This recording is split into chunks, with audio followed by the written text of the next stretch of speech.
जीवन में शांति पाने की रहस्यमयी कुंजी, स्वीकृति की शक्ति।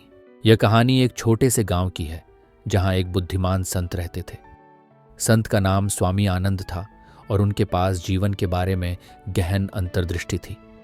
गांव में हर कोई उनकी शिक्षाओं का आदर करता था और जीवन की चुनौतियों का सामना करने के लिए उनके सुझावों का पालन करता था। गांव में एक युवा लड़का था जिसका नाम आदित्य था। आदित्य अपने जीवन में बहुत संघर्ष कर रहा था। उसे अपने भविष्य की चिंता थी और वह हमेशा असंतुष्ट और बेचैन रहता था। वह जीवन की हर स्थिति को बदलने की कोशिश करता, लेकिन हर बार उसे असफलता ही मिलती।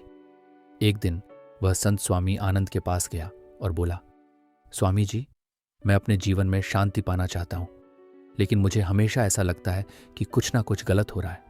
मैं क्या करूं? स्वामी आनंद ने उसे बुद्ध की एक बहुमूल्य बात बताई। शांति तब आती है जब हम चीजों को वैसे ही स्वीकार कर लेते हैं जैसे वे हैं। यह सुनकर आदित्य थोड़ा उलझन में पड़ गया।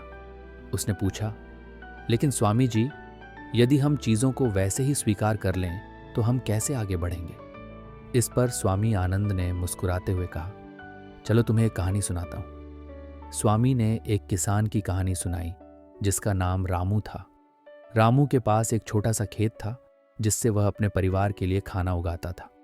एक बार रामू के खेत में अचानक बाढ़ आ गई और उसकी सारी फसल नष्ट हो गई।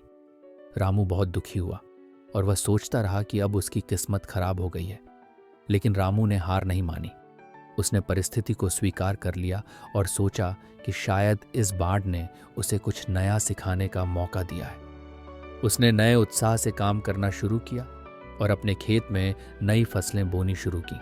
समय के साथ रामू ने महसूस किया कि बाढ़ ने उसकी जमीन को अधिक उपजाऊ बना दिया था और उसकी मेहनत रंग लाई। उसने पिछली बार से ज्यादा अनाज उगाया और उसका परिवार पहले से ज्यादा खुशहाल रहा। स्वामी आनंद ने आदित्य से कहा, देखो, रामू ने परिस्थितियों को वैसे ही स्वीकार किया जैसे वे थी और इससे उसे शांति और सफलता मिली। उसने जो कुछ भी हुआ उसे बदलने की कोशिश में अपनी ऊर्जा नष्ट नहीं की, बल्कि नई संभावनाओं को खोजने में उसे लगाया। आदित्य को यह कहानी सुनकर अपनी गलती का एहसास हुआ।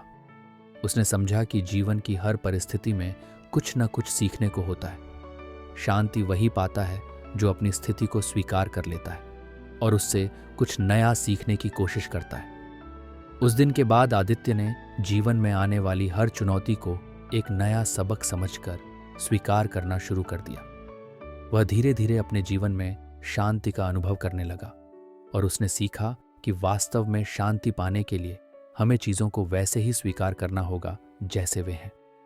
वर्षों बाद आदित्य ने स्वामी आनंद का धन्यवाद किया और कहा, आपकी शिक्षा ने मेरे जीवन को बदल दिया है। अब मैं जीवन के अनमोल क्षणों का आनंद ले पाता हूं, चाहे वे कितने भी कठिन क्यों ना हों। यह कहानी हमें सिखाती है कि शांति और सुख का असली रहस्य चीजों को वैसे ही स्वीकार करने में है जैसे वे हैं। जब हम अपने जीवन की परिस्थितियों को खुले दिल से स्वीकार करते हैं, तब हम वास्तविक शांति प्राप्त कर सकते हैं।